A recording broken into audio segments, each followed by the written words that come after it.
All In Sports Network. We love sports.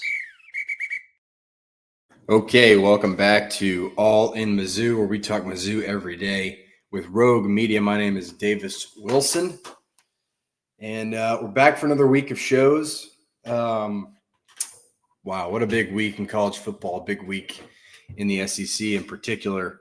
A lot of stuff to get into. We'll get into it. The coaching carousel, results, everything. I mean, it's a lot that happened this week. I got my Lake Highland shirt on. I'm doing my episode, our weekly Boneyard podcast episode. If anybody here is a fan of both Missouri football and Lake Highlands football, go check out the Boneyard podcast. We do that with my fellow Rogue Media coworker Matt Mosley and head coach Corey Campbell. If anybody is interested, you should go check that out. We are doing that today. It's Monday. I love Mondays because we get to talk about the SEC on this show. And, of course, Missouri lost to Vanderbilt. I got a lot of thoughts on that, so we will for sure talk about that game later. But we'll start how we usually start these Monday shows. We'll look at the AP poll update. I imagine this is one of the last weeks with the AP poll being important. I think the college football playoff poll probably is going to start coming out pretty soon. We'll see, though. But Missouri, despite the loss, remains in the top 25. They're now 6-2. They moved down to 19. They were 15 on Saturday. They're now number 19 in the country. I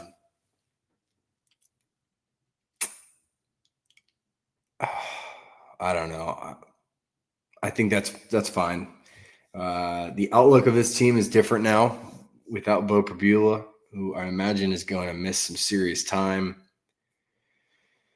But I think 19 is probably right. We'll talk Missouri in a little bit. I'm not going to do that now. But Missouri was one of 9 SEC programs to find its way into the AP Top 25 poll. We have Texas A&M at number 3. Oh boy, they look good. Missouri plays them next week, not this week, but next week. Missouri's on a bye, and then they host the Fighting Texas Aggies. And you know what? They might be. They're going to be. It's going to be a top 5 opponent for sure. I don't know if A&M plays. Are they on a bye this week, or do they play? They're on a bye too. So both teams are coming off a bye, and so that'll very likely be a top 5 opponent in Columbia, Missouri. I have already seen that it'll be at 2:30 on ABC. So probably the biggest slot you can get. Another really big opportunity for Missouri against a great team.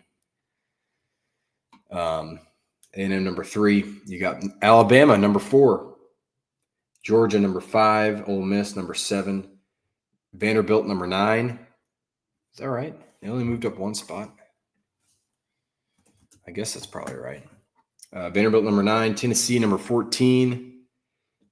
Oklahoma, a loser this weekend, number 18. Missouri number 19. And by the grace of God, the Texas Longhorns are still in the top 25.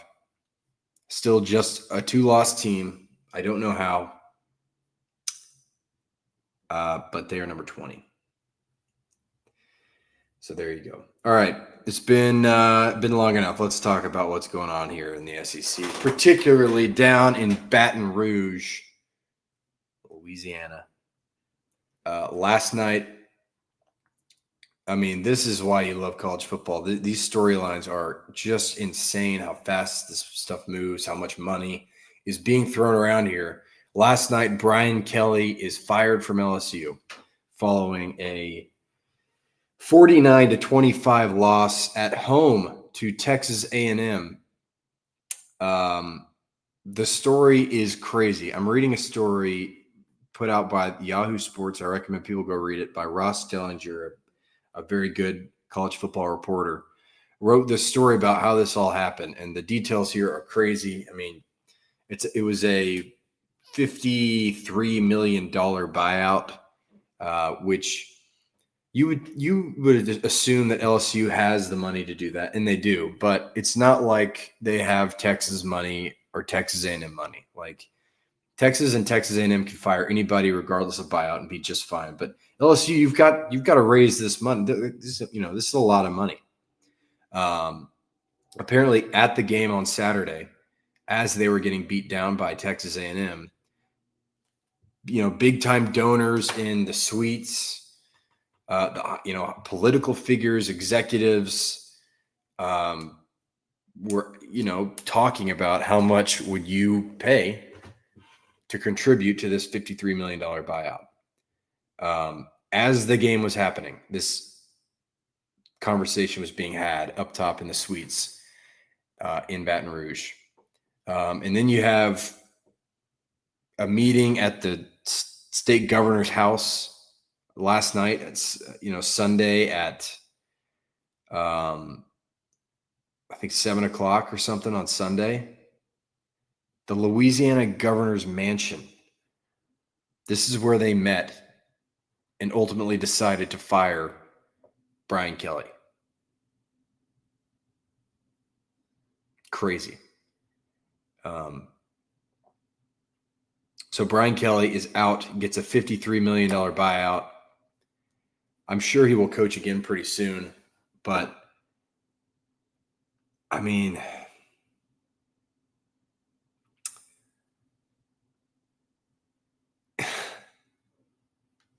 this tenure for Brian Kelly at LSU has been hilarious since the moment it began. You get this guy who just doesn't seem to fit in with the culture of LSU, the people. He goes down, immediately starts faking a Southern accent. Never felt like a good fit to me. It never did. And I think he's a good coach, but it did not work there. It was never going to work there. And now one of the best jobs you could ever have in college football is open. I would say it's any day, regardless of what job is open, it is a top 5 job in the country. Now, of course, considering, I think it jumps up to the number 1 spot, number 1 job in the country. It overtakes Florida. It overtakes Penn State for me. LSU is the best job in the country available right now. And things are going to get really interesting here. So the other job is open in the SEC, just Arkansas, Florida. I imagine probably Kentucky might not be too far behind. Auburn, I'm sure, is going to be looking for a new head coach for next season. But yeah, I would say the top ranking in the country of jobs is LSU, Florida, Penn State, probably Arkansas, UCLA, Virginia Tech. All those schools can kind of mix. I think Arkansas is probably 4, though. But man, what a bad beat for Arkansas. They're not going to compete with the top 3 in Florida, LSU, or Penn State. So they're going to have to kind of work a little harder to find a guy and get him in there because they cannot go up against these schools and win out for a coach. So it'll be interesting to see how they approach it. But I mean, regardless of what happens, Lane Kiffin's about to make some money. Whether Ole Miss gives it to him, whether Florida gives it to him, whether LSU gives it to him, he's going to make some serious money this offseason. John Summerall, the Tulane coach, absolutely in line for a big payday promotion. Wouldn't be shocked if he's your LSU coach. Wouldn't be shocked if he's your Kentucky coach, if it happens, or Auburn. He is definitely a guy I think is going to get a job this year. Drinkwitz in the conversations now you're hearing it a lot. You're seeing him on lists for Florida, for LSU. Probably not for Penn State. That doesn't make any sense to me. Not for Arkansas. If Auburn comes open, I think that would be something that he would be linked to. Certainly, that's a place he's coached at before. So I think he's in line for a payday. And I think Mizzou, in all likelihood, in my opinion, he stays at Mizzou. Probably gets a nice extension, gets a pay raise. But he is going to be involved. These schools are going to reach out to him for sure. If you're a Mizzou fan, this Vanderbilt loss maybe helps you a little bit, because you're not gonna win the SEC now. You're probably not making the playoffs, which maybe that makes it a little bit easier to retain Drinkwitz. I don't know, but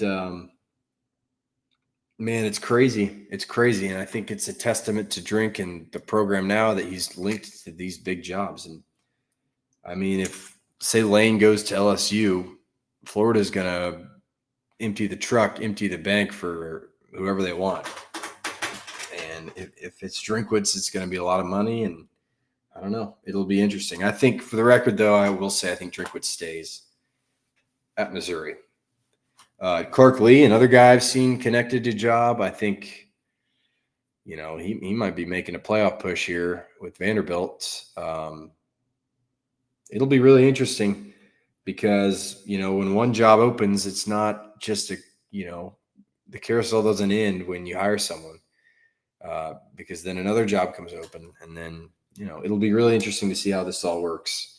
And you feel for guys getting fired and everything, but the carousel is a lot of fun, and really interesting to look into. So, and now you have to pay attention because of Drinks involved, and you got to watch out. But I am curious to see what LSU does. I think they do everything they can to get Lane. And if not him, maybe Summerall from Tulane. I don't know. They've also got that Joe Brady, maybe, who's in the NFL now, but he was the offensive coordinator for the 2019 LSU team. I could see that maybe happening. I don't know. We'll see what happens as things move forward. But, man, a big development Sunday night, moving very fast. Brian Kelly out as the LSU head coach. All right, on the football field in the SEC, some things happened too. It wasn't all in the governor's mansion. We had some things go down on the football field. Let's recap it. Auburn goes to Fayetteville and beats them. Arkansas was up 21-10 at halftime, and they blew it. Ended up losing the game. Arkansas stinks. I don't know. They're bad, and I thought they were going to win. I put my own American currency on Arkansas to win the game, and I don't know why the hell I did that, because I mean they're not good. They're not good, and of course Auburn gets their first win when I bet against them. There you go. But Arkansas stinks. Auburn gets a nice win. I'm not sure that's going to do much in saving Hugh Freeze's job, but a win nonetheless. Texas keep getting away with this. They're not a good football team, but they're 6-2, and they squeak by in overtime at Mississippi State. They only have one loss in the SEC, and I don't think they're good, but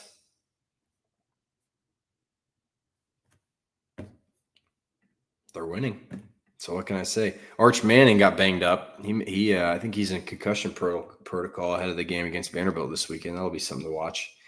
And maybe if you're a Vandy fan, you might actually want Arch in there because he doesn't look that great. All right, Ole Miss beats Oklahoma and Norman. Man, Ole Miss is good. Ole Miss is really good. They scored 34 points on Oklahoma, which that defense Oklahoma has probably one of the best in the country, maybe the best in the country. And Ole Miss scored 34 on it. Trinidad Chambliss looks great. Missouri's old running back Kewan Lacey scored. A nice win for Ole Miss. I never like to say it's a lock for the playoffs, but Ole Miss 4-1 in the SEC, 7-1 overall. They have South Carolina, the Citadel, State left to play. The only road game in the last four is at Mississippi State. I really think they're a playoff team, and that makes it really complicated if you're Lane Kiffin as you're kind of feeling out if you're going to take one of these jobs. But that'll be interesting to see. Ole Miss heading to the playoff. Bama just scrapes by against South Carolina. Carolina showing some life. Lenore Sellers is pretty good in this game. It's at South Carolina. They hang around for a while. They're leading late in the game. Alabama scores 15 points in the fourth quarter, end up winning the game 29-22, and they remain undefeated in SEC play. Tennessee beats up on Kentucky. Not much to say here other than the fact that Kentucky's offense scored 34 points. Joey Aguilar had 396 passing yards. That offense is great. Tennessee's defense not so great. We'll see if that comes back to hurt them in a little bit. Texas A&M gets Kelly fired. They beat the hell out of LSU in Baton Rouge. Just an embarrassing performance. Marcel Reed, shoot, he might be the Heisman. He's got to be in consideration for Heisman. He's playing his butt off and had over 300 total yards, 4 touchdowns, 2 picks, but they got it done, and they did it pretty easily. Lastly, Vanderbilt scrapes by Missouri, a game of inches. They won that game by an inch. And I'll talk about Missouri in a minute, but it's the same old Missouri and really frustrating as a fan of this team. Just really rough. Let's get into my power rankings before we talk Missouri. I've got my updated power rankings here. Number one, let's start from the bottom like we usually do. The bottom 3 unchanged. Kentucky coming in at number 16 in the SEC. They go to Auburn next week. Arkansas at number 15. They host Mississippi State. Both those teams aren't any good. Mississippi State is 14th. They're getting so close, but at some point, these close losses aren't going to – I mean, that's 4 losses in a row. 3 of them you should have won. So it's great to have close losses, but when you do it this much, it's like, I don't think you're that good. If you got to win one of them. I think they're on the verge of becoming a good team, but they're not right now. South Carolina, number 13, showing a little bit of fight.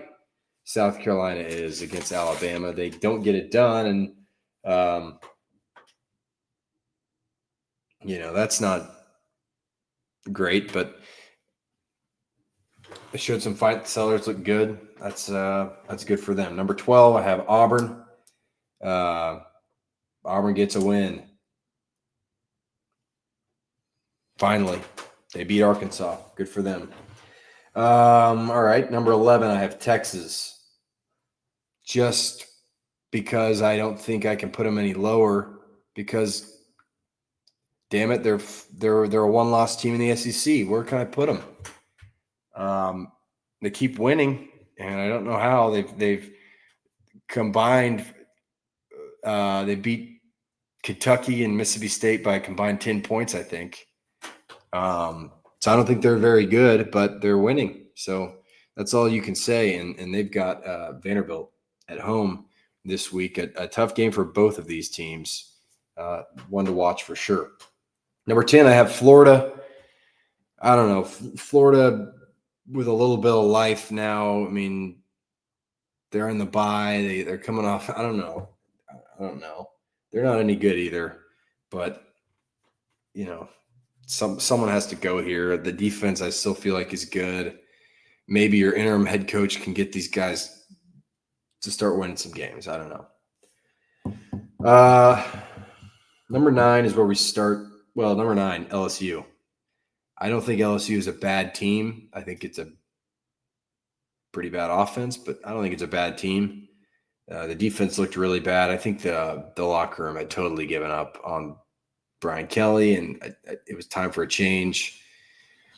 But I think if you can get someone in there, even for the rest of the year, that can energize these guys and get them excited. I think there's a world, where you can, find a way to salvage the year at least a little bit. They're 5-3. They've got they've got Alabama, Arkansas, West Kentucky, and Oklahoma. So a tough remaining schedule. But you never know with that Alabama rivalry game. You never know. Alabama looked vulnerable this week. You never know. Number 8, I have Oklahoma losing to Ole Miss. I think just Ole Miss is really good. I don't have that much to say about Oklahoma.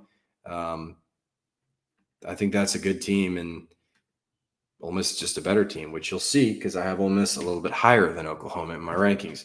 Number 7, I have Missouri. I feel like Missouri is better than Vanderbilt. And I want to put Missouri higher than Vanderbilt because I think they're better. And I think they played way better on Saturday, and they deserve to win the game. But I can't put them any higher because Vanderbilt just beat Missouri. And that's that. So I have Vanderbilt at 6. Just scraped by. They didn't look good. Pavia didn't look good. I'm starting to get a little tired of Pavia, honestly. It was fun for a while, but the guy's 24 years old and didn't play well. And he's saying, yeah, I'm the Heisman. And I don't know. A little bit annoying. He didn't do anything, and he kind of took a cheap shot at Damon Wilson in the game. I think it was kind of BS, but whatever. Pavia does enough. Vanderbilt beats Missouri. Number 5, I have Tennessee jumping both Missouri and Vanderbilt. I don't think Tennessee's defense is good, but their offense is. And I didn't feel great about the way Vanderbilt or Missouri played this week. And so there you go. Ole Miss, number 4. Really big win in Norman. Very, very big win for them. And like I said, they're on a fast track to the college football playoff. Number 3, I have Georgia. Moving down from number 2, even though they're on a bye, I just think excuse me, I just think that these top 2 teams are the top 2 teams. And number 2, I have Texas A&M. Speaking of fast track to the playoff, Texas A&M fast track to the playoff. I think they're in. I think they make the playoff. They have some tests remaining. The next one being at Missouri, which I think will be probably more competitive than people think because, Missouri's missing their quarterback and everything, but road games in the SEC are always difficult, and I think this will be a closer game than a lot of people imagine.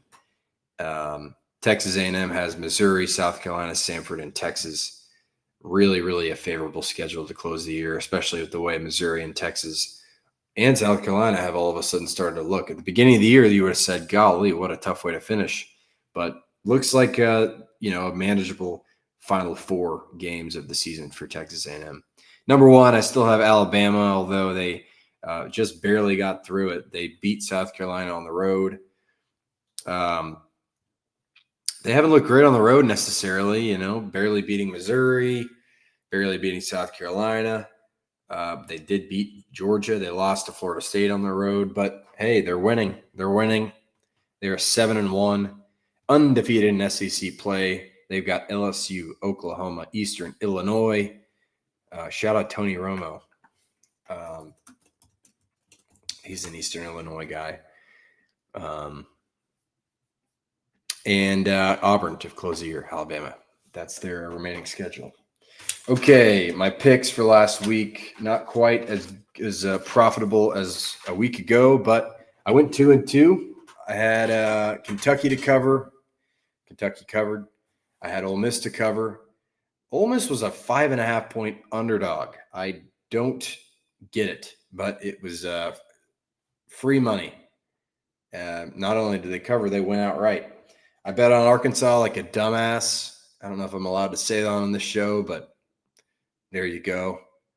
Stupid of me. And I bet on Alabama to cover, and South Carolina gave them a fight, so they did not quite cover. That's okay. 2-2. I'm 6-2 in the last 2 weeks, so still making some money over here. Not that I'm advising you to gamble. There's a lot, sports gambling is a hot topic right now with what's going on in the NBA and the Italian mafia and everything. But those are my picks, and just wanted to update you how I did. All right, it's been 25 minutes. It's finally time to talk about Missouri. I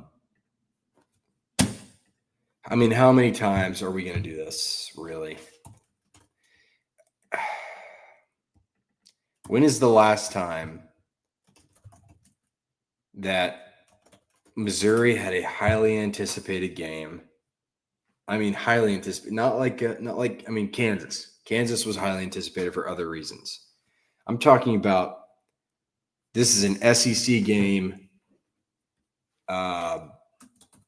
It's a huge game, has huge implications. When is the last time that Missouri showed up for one of those games and won it, or at least looked really good? I couldn't tell you. I don't know. This year, let's go through this. This year, that was Alabama. They came out and they didn't look good. That was Auburn. I mean, Auburn really wasn't that. They were better than Auburn, but they were underdogs there. Auburn, they don't look great. And now Vanderbilt, a top 15 game on the road, playoff implications, and they just fall totally flat. Totally flat. The year before, remember, they went to Texas A&M after starting the season 4-0. They get blown out. Okay. Now they're 6-1. They go to Alabama. They get blown out. Okay, your 2-loss team. You have a chance here against South Carolina. It's a top 25 matchup at South Carolina. And you put yourself in a big hole in the first half. You can't win. The year before that, LSU, home against LSU, top 25 matchup. You hadn't lost to that point. You're 5-0. You lose. Georgia at Georgia, number 1 Georgia at Georgia. Okay, you get a pass here, but they actually looked decent in that game and almost won it. 22. This isn't, you're never ranked at this point, but you don't really win any big games. Missouri has come the last time was probably 2020 against LSU, which ended up not being a very good team, but they won that game. Great. Good for them. 23, I didn't mention Tennessee. That's a big game. I got to give them credit there. Missouri blows out Tennessee in a top 16 matchup at home. Perfect. I'm not counting the Cotton Bowl because that's different, and they deserve credit for that. But I'm talking regular season.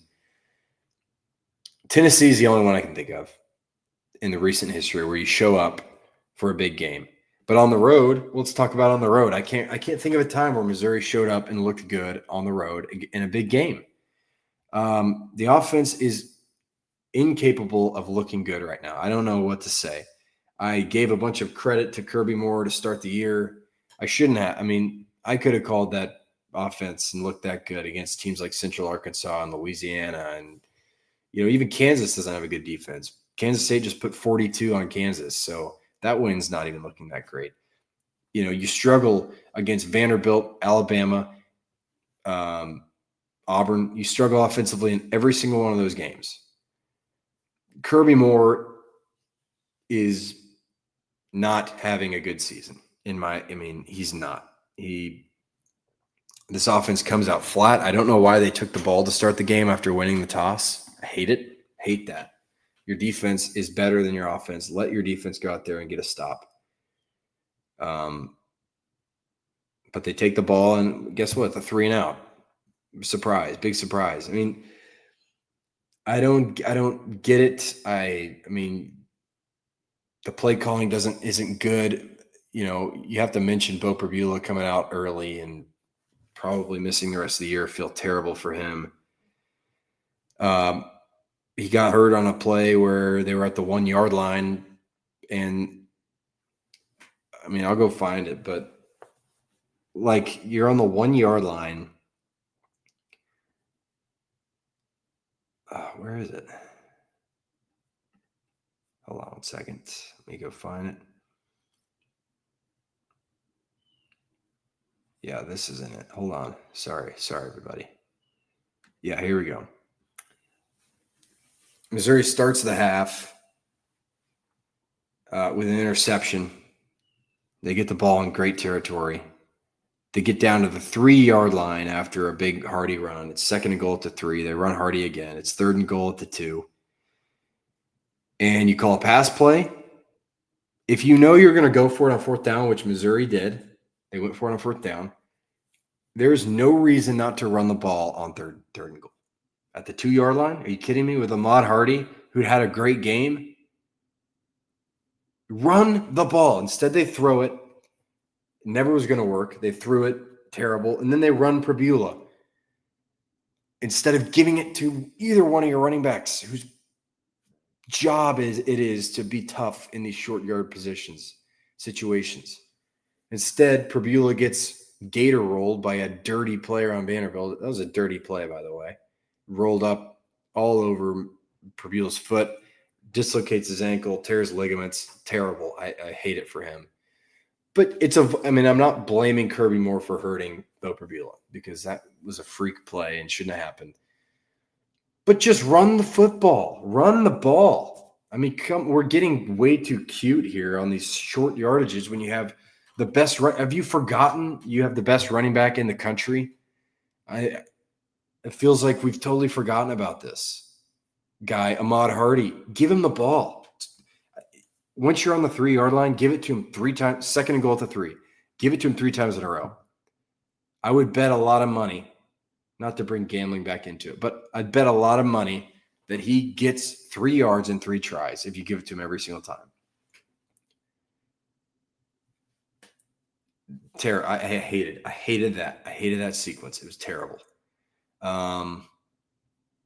So Bo goes out. Matt Zollers, true freshman, big-time recruit out of Pennsylvania, comes in, hasn't played meaningful snaps in almost 2 years probably probably not 2 years, almost a year because he had a really nasty ankle injury his senior year of high school, so he hasn't been playing. He gets thrown in there, and man, he is immediately the bright spot of this offense. He looks great. Composed. The pocket doesn't break down on him because he sticks with it. He stays in the pocket. He makes some really nice throws. I mean, I think this team will miss Bo, but Zollers is fine. Zollers is good. And Zollers was always going to be the future of your quarterback room. He always was going to be. So it sucks for Bo. I hate it for him. Just a really painful looking injury. And, you'd obviously rather have him, I think. And there's some Missouri fans who would disagree with me there. But I think you would rather have Bo rather than a true freshman who hasn't played football in a long time. Just based on pure talent, maybe Zollers has him. I don't know, but we'll see. But, man, Zollers looks great. He was the best quarterback in the game between Prabula, Zollers, and Pavia. He was better than Pavia, significantly better than Pavia. Came in there in the second half, less than a half of football, threw for 138 yards and a touchdown. Yeah, man, looked really good and gave this team a chance to tie the game with a Hail Mary late. Really nice throw, deep throw. Drove down the field, got this team a touchdown on 4th down. Tough. There was one mistake that he and Jamal made where it was just kind of a botched delivery, and maybe Zollers wanted to pull it. And, anyway, there's a fumble there that really hurt Missouri. It was 10-10 at that point, and they were driving, and then you fumble it back, and Vanderbilt goes to score. But I think 2 weeks of work with the ones is going to be really good for Zollers as we head into a big matchup with Texas A&M next week. I think that'll be great for him. I think the ceiling of this team has gone down, but I still think you can be a competitive football team. I think the quarterback isn't going to be the problem. I think it's going to be the rest of the offense. It just, you finally got your run game going again. They ran for 170 yards. You got to be better at calling plays, I think. I mean, it's not all on him, but really, I think disappointing. I think Missouri fans are pretty disappointed in the way Kirby Moore has been calling this offense the last couple of weeks in the SEC. It feels very timid. It feels very, at times, nonsensical. Just, you got to be better. He's got to be better. I think that's just the reality. Kevin Coleman Jr., big game, 7 catches, 109 yards, also had 44 rush yards. Jude James, man, showing up. Marquise Johnson, I hate to be like the Bill Simmons body language police, but come on, man. You got a true freshman at quarterback. Try to not hang your head after every play. I mean, geez. Alubade, only 1 catch. A recipe for failure. Get that kid the ball.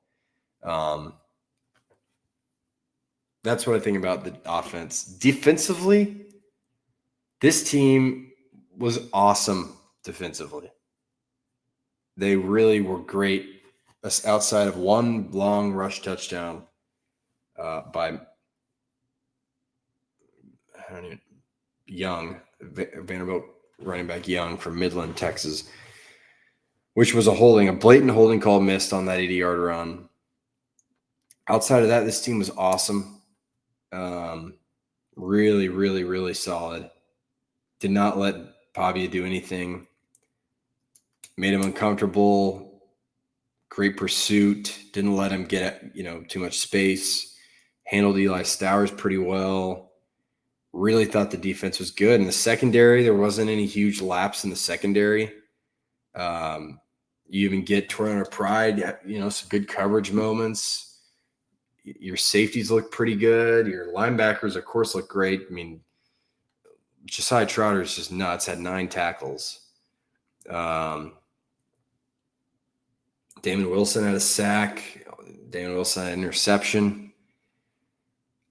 The way the defense played, you deserve to win the defense won you the game, and the offense couldn't.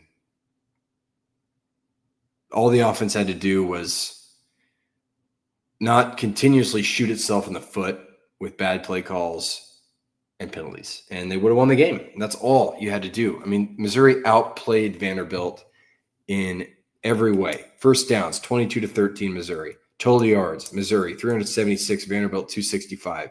Passing, 206 yards to 129 yards. Rushing, 170 yards to 136 yards. Penalties, 8 penalties, 88 yards, 8 penalties, 83 yards. It's close there, but the calls are what I have an issue with. I'll talk about that in a second. Turnovers, 1-1. Time of possession, Missouri 36-12, Vanderbilt 23-48. Missouri dominated this game on the stat book, and somehow they didn't even look that great. I mean, the offense just is so difficult to watch right now. So difficult. And I don't know what to do. I mean, Hardy had 93 rush yards. Hardy was good. Hardy ran hard. You got some good stuff from Jamal Roberts, too. Just to recap, in SEC play, Missouri has scored 29 points against South Carolina. Looked good there. 24 against Alabama. In regulation against Auburn, 17 points. And in regulation now against Vanderbilt, 10 points. And by the way, in that Alabama game, remember one of the touchdowns was after a strip sack fumble, setting the team up in a really good field position. This time, even when set up in a really good field position, Missouri couldn't do anything with it. Your defense has given you so much. This is a really good defense. Despite what you may think about the secondary, maybe that's, you don't love what you have back there. The front seven is so good. They're so tough. And they deserve to win that game. It's just frustrating. I mean, it's tough, man. This was a good opportunity to win the game. Bo Perbula going out is very unfortunate. you had chances before he went out, you had chances after he went out, and you couldn't capitalize. And that is where time and time again, man, it's the same old Missouri. I remember, a couple of weeks ago, I had Adam Busak on, talking about, I think it was ahead of the Alabama game, maybe, or maybe it was the Auburn game, where we're talking about, it was the Auburn game, ahead of the Auburn game. We're talking about how this is the same old Missouri team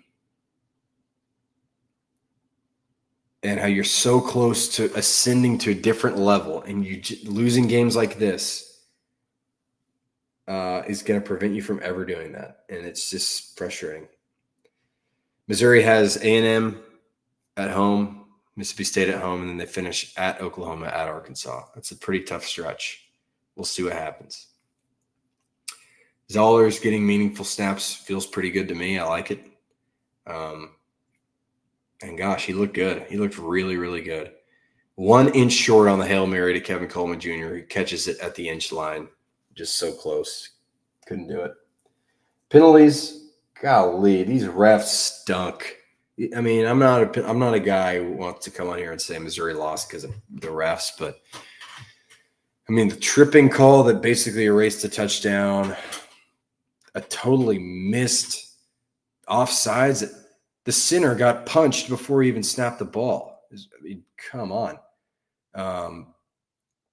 No call there. There's a pass interference that wiped out a Vanderbilt penalty, and a play later, it's a Missouri pass interference that I don't think was a pass interference. You have another 2 tripping penalties. The second one, Connor Tollison really just tripped. He just tripped. And I don't know how you can call that tripping. The first one had nothing to do with the play. And I think the rule is, if it doesn't have anything to do with the play, I don't think it's tripping. You can check me on that, but I'm not sure. Yeah, that's really rough. And then, of course, the 80-yard touchdown run Vanderbilt had, a blatant game play-changing penalty was missed. Dalen Carnell was being held, I mean, so blatantly. Had a chance to get a tackle in the backfield. Instead, it's an 80-yard touchdown run. So it was a collection of things that went poorly for Missouri, outside of the defense, outside of Matt Zollers, outside of Ahmad Hardy, outside of Kevin Coleman Jr. It's disappointing. If you're Eli Drinkwitz, at some point, you've got to get one of these big wins. And maybe you can do it against A&M or Oklahoma. I don't know. But it means more when you're a one-loss team with a chance to, improve your chances at a playoff spot against another one-loss team. Those are the types of games, as a program who wants to be great, you have to win. And Missouri fell short again. And it's the same program I've been watching since 2020. I mean, it's a better program, much better program, but it's not an elite program. It's not. And until you start winning these games, it's not going to be. So maybe they can do it against Texas A&M in 2 weeks. Texas A&M is really good. It's going to be a real challenge. Maybe Zollers looks great. I don't know. We'll see. Maybe the offense can find a new life with a new quarterback, even though it was not Bo's fault the way the offense looked before. Maybe there's something to that. I don't know. That's all I have. Tomorrow I'm going to rewatch the offense. Pray for me. I'm going to rewatch the whole thing. Good God, I just punched my microphone. And I'll talk about it tomorrow, Tuesday. Come back, listen to that. Hope you enjoyed this episode of All in Mizzou with Rogue Media. My name's Davis Wilson. Have a nice Monday. See you tomorrow. All in Sports Network. We love sports.